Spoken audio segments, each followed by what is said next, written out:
नमस्कार दोस्तों, आज मैं आपको एक ऐसी कहानी सुनाने जा रहा हूँ जो आपको रोमांच, जादू और भावनाओं की अनोखी दुनिया में ले जाएगी। तो बिना किसी देरी के चलिए शुरू करते हैं एक रहस्यमय सफर जो आपको सोचने पर मजबूर कर देगा। एक छोटे से गांव में 3 गहरे दोस्त रहते थे, गोलू, पिंकू और सिम्मी। ये तीनों बचपन से साथ थे और हर वक्त मस्ती और शरारतों में डूबे रहते। गोलू खाने का बेहद शौकीन था और किसी भी नई चीज को आजमाने में सबसे आगे रहता। पिंकू हमेशा हंसता हंसाता रहता और उसकी शरारतें कभी खत्म नहीं होती। सिम्मी सबसे शांत और समझदार थी, लेकिन जब मस्ती की बात होती तो वो भी पीछे नहीं रहती। इनकी दोस्ती पूरे गांव में मशहूर थी। लोग कहते थे कि अगर ये तीनों किसी काम में जुट जाएं, तो कुछ भी कर सकते हैं। एक दिन गांव के मेले में घूमते हुए उन्हें एक ऐसी जगह का पता चला जिसने उनके जीवन को पूरी तरह बदल दिया। तीनों दोस्त गोलू, पिंकू और सिम्मी जब सपनों के मेले में पहुंचे तो उनकी उत्सुकता का ठिकाना नहीं था। मेले में रंग बिरंगी रोशनी, बच्चों की खिलखिलाहट और दुकानों पर लगी भीड़ देखकर ऐसा लगता था जैसे पूरा गांव जादू की दुनिया में बदल गया हो। लेकिन उनके दिल में एक ही ख्याल था, इच्छा कुआं। काफी खोजबीन के बाद मेले के सबसे शांत कोने में वे पहुंचे, जहां इच्छा कुआं स्थित था। ये कुआं साधारण कुओं जैसा नहीं था। इसकी दीवारें चमकदार पत्थरों से बनी थी जो हल्की रोशनी में झिलमिला रही थी। कुएं के चारों तरफ छोटे छोटे दियों की कतारें सजी थी और ऐसा लग रहा था जैसे वे सब किसी रहस्य की रखवाली कर रहे हो। कुएं के पास एक बड़ा पत्थर रखा था जिस पर कुछ शब्द उकेरे गए थे। यहाँ केवल वही इच्छा करे जो सच्चे दिल से आती हो। हर इच्छा के साथ एक परीक्षा होती है। ये पढ़कर तीनों की दिलचस्पी और बढ़ गई, लेकिन उन्हें इस बात का अंदाजा नहीं था कि आगे उनकी जिंदगी पूरी तरह बदलने वाली है। गोलू ने सबसे पहले कुएं के पास जाने की हिम्मत दिखाई। वो खाने पीने का बेहद शौकीन था और हमेशा आलस करता था। उसने कुएं में एक चमकता हुआ सिक्का डाला और जोर से बोला, मुझे दुनिया का सबसे बड़ा और अमीर समोसा किंग बना दो। जैसे ही सिक्का कुएं में गिरा, एक रहस्यमय रोशनी चारों तरफ फैल गई। कुएं से एक गहरी लेकिन सुकून देने वाली आवाज आई, तुम्हारी इच्छा पूरी हो सकती है, लेकिन उसके लिए तुम्हें आलस छोड़ना होगा। मेहनत के बिना ख्वाहिशें पूरी नहीं होती। गोलू चौंक गया। तभी उसके चारों ओर अचानक से एक अद्भुत दृश्य उभरने लगा। उसने खुद को एक बड़े रसोई घर में पाया। वहाँ बड़े बड़े बर्तन, मसालों के डिब्बे और समोसे बनाने के लिए सारा सामान रखा हुआ था। एक बूढ़े लेकिन चंचल आदमी ने गोलू से कहा, यहाँ तुम्हें दुनिया का सबसे स्वादिष्ट समोसा बनाना है। अगर तुमने सही समोसा बनाया तो तुम्हारी ख्वाहिश पूरी हो जाएगी, लेकिन अगर तुम असफल रहे तो तुम्हें समोसे खाना छोड़ना होगा। गोलू का चेहरा सफेद पड़ गया। वो घबराया, लेकिन किसी तरह हिम्मत जुटाकर समोसे बनाने लगा। कई बार उसने मसालों को गलत मिलाया, कभी समोसा जल गया, लेकिन जैसे जैसे वो कोशिश करता गया, उसकी मेहनत और धैर्य बढ़ने लगा। अंत में उसने एक ऐसा समोसा बनाया जो बूढ़े आदमी को बेहद पसंद आया। बूढ़े ने मुस्कुराते हुए कहा, देखा, मेहनत का स्वाद सबसे मीठा होता है। तुम्हारी ख्वाहिश अब पूरी होगी। अचानक गोलू वापस कुएं के पास आ गया।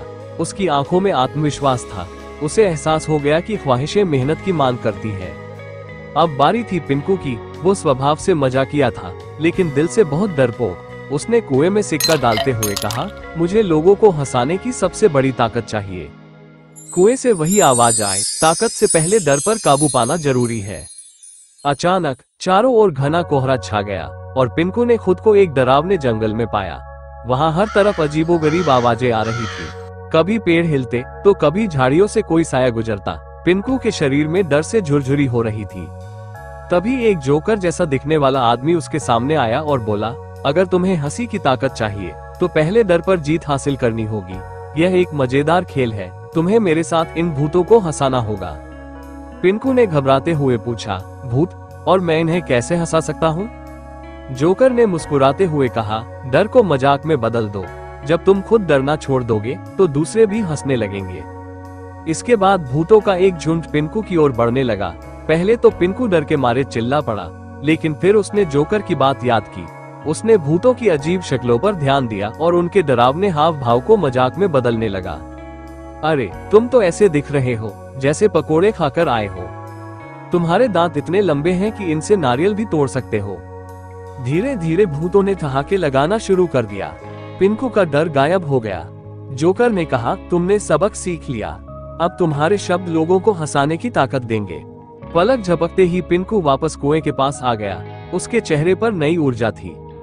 सिम्मी का सबसे बड़ा एहसास आखिर में बारी आई सिम्मी की। वो हमेशा दूसरों की मदद करती थी, लेकिन खुद के बारे में कभी नहीं सोचती थी। उसने कुएं में सिक्का डालते हुए कहा, मुझे अपनी खुशी के बारे में सोचना सीखना है। कुएं से आवाज आए, खुशी को महसूस करना आसान है, लेकिन उसे पाने के लिए खुद को समझना जरूरी है। सिम्मी ने खुद को एक सुंदर बगीचे में पाया। वहाँ फूलों की महक, पक्षियों की चहचहाहट और एक अजीब शांति थी, लेकिन हर तरफ दर्पण लगे हुए थे। एक मीठी आवाज ने कहा, यहाँ हर दर्पण तुम्हारी एक ख्वाहिश को दिखाएगा, लेकिन तुम्हें ये तय करना होगा कि असली खुशी कहाँ है। सिम्मी ने पहला दर्पण देखा। उसमें वो एक बड़े शहर की अमीर और सफल महिला थी, लेकिन अकेली। दूसरे दर्पण में वो अपने परिवार और दोस्तों के साथ थी, लेकिन साधारण जीवन जी रही थी। तीसरे दर्पण में वो बच्चों को पढ़ाते हुए मुस्कुरा रही थी। सिम्मी को एहसास हुआ कि खुशी दौलत या शोहरत में नहीं, बल्कि अपने मन की बात मानने में है। उसने तीसरे दर्पण की ओर इशारा किया और कहा, यही मेरी सच्ची खुशी है।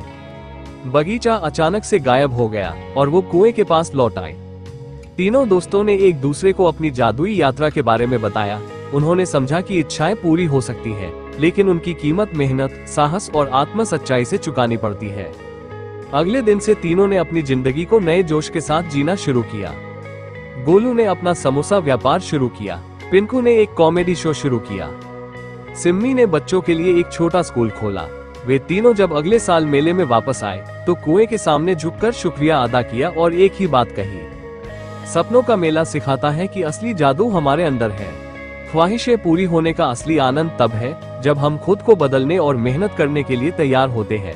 और इस तरह गोलू, पिंकू और सिम्मी ने अपनी इच्छाओं को पूरा करने के साथ साथ एक बड़ी सीख भी पाई। उन्होंने जाना कि असली जादू मेहनत, आत्मविश्वास और एक दूसरे का साथ देने में छिपा होता है। दोस्तों, अगर आपको ये कहानी पसंद आई तो हमारे चैनल को सब्सक्राइब करना न भूलें, ताकि आप ऐसी ही मजेदार और प्रेरणादायक कहानियों का आनंद ले सकें। अगली बार फिर मिलते हैं एक नई कहानी के साथ। धन्यवाद।